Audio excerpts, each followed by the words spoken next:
السلام علیکم دوستو، العباس ٹی وی میں خوش آمدید۔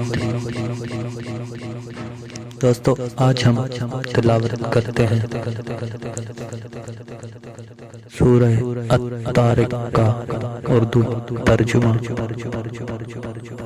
شروع اللہ کے نام سے جو بڑا مہربان نہایت رحم والا ہے۔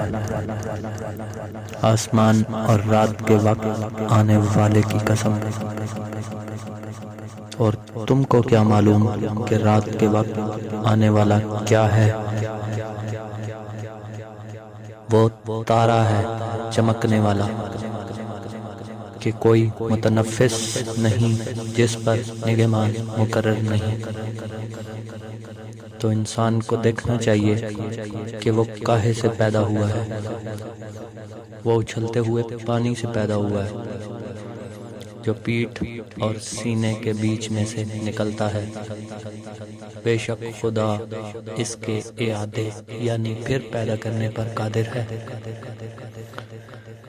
جس دن دلوں کے بھید جانچے جائیں گے تو انسان کی کچھ پیش نہ چل سکے گی، ورنہ کوئی اس کا مددگار ہوگا۔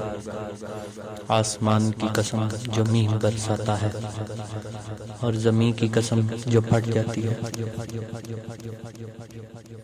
کہ یہ کلام حق کو باطل سے جدا کرنے والا ہے اور بےہودہ بات نہیں ہے۔ یہ لوگ تو اپنی تدبیروں میں لگے ہوئے ہیں، اور ہم اپنی تدبیر کر رہے ہیں، تو تم کافروں کو مہلت دو، بس چند روز ہی مہلت دو۔ صدق اللہ العظیم۔